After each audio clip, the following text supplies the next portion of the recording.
For those of you that know me well, either online or in person, know that I have gone through a history of disordered eating. However, I'm one of those lucky people that through a lot of hard work and great people around me, I have got through it on the other side. However, I just assessed where I was at with my whole eating.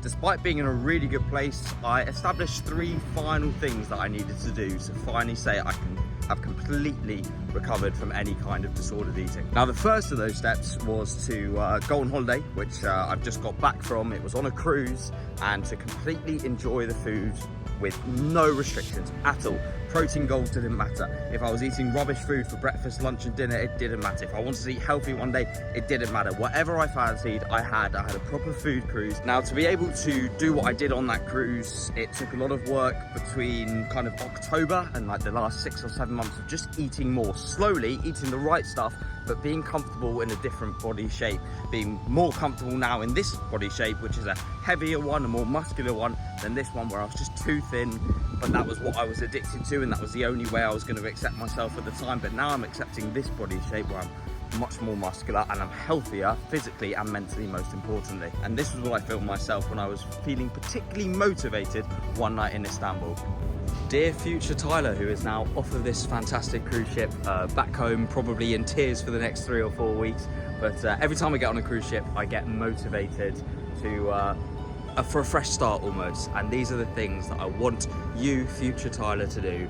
Firstly, stop scrolling on your phone when you've got things like this, little pleasures like Istanbul in the night evening. I mean, this is just almost feels inspirational, which is why I'm filming this now. So stop scrolling on your phone in the afternoon, learn a language, continue with Spanish. You were so good at Spanish, but if you let it go for a year, you'll pick it back up. Give it 2 months and you'll be back where you left off. Or start Italian, that's my favorite country in the world. Start something. So instead of scrolling your phone all afternoon, do that. Or prepare a dinner for mum. Mum does so much for you, Tyler, which I know and I'm always grateful for. So I got to pay it back, and I've got to maybe once a week, once every 2 weeks, because I love my cooking, I love making new foods. The food on this ship has been incredible and has inspired me to start spending 2-3 hours on a proper long cooked meal instead of scrolling on your phone, and you'll feel great. And it just, you've got to do that. Get a job as well, a second job alongside commentary. Of course, I want my commentary to keep on growing, but when there are no games midweek, when it's a full week to yourself, why not become a sous chef or something like that, where that's something you absolutely love in terms of cooking. Meal prep, you can do meal prep for 3 or 4 hours and completely lose track of time. So why not do that as a job? Why not learn, improve? So that's the targets, that's the 3 things. And also, finally, kind of most importantly, well done for completing step 1 of the 3 steps of recovery. Keep doing it, keep going with the flow, keep going out for meals when you're invited with friends. Doesn't matter what the foods are, because you eat well most of the time. And I know now that I'm going to stick to that always, because that's part of who I am. So now you've got to just get to that next step of just going with the flow a little bit more, less stress around food. Stop the grazing. If you're hungry, have a proper meal. I've started doing that before holiday. That is confirmed.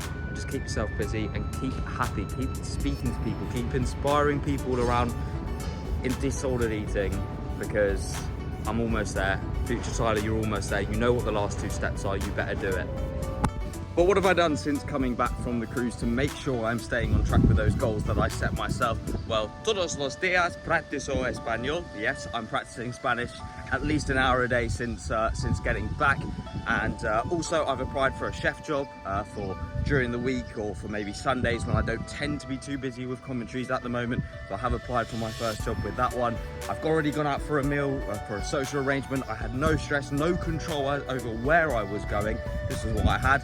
It did end up being somewhat quite healthy, but that's what I fancied at the time, which is the most important thing. But the point was, I didn't avoid the social arrangement. I didn't control over where we were going and let someone else decide where we were going. That felt like a big step. And the second step was not to cut back, as I said in that video. I haven't cut back. I've gone back to my normal way. I've gone to the gym. I did the pool day first thing in the first day back, which I really enjoyed. And in terms of my food, I've done a general meal prep. I've done my beef mince with eggs and avocado for dinner. For lunch, I've done a quinoa salad.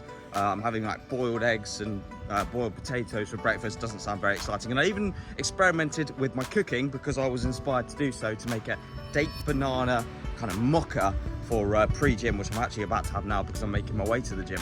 And even though I said in the video that I really want to cook for my mum, and that's something I will be doing once every 2 weeks, every week maybe, in terms of like a 4-hour prep big dinner. This week I'm not going to, because step number 3 is to allow someone else to cook for me, with me having no control, not in the room, not watching over, seeing how much oil, how much this, how much that goes into it, what proportion of chicken is being served into my bowl for protein.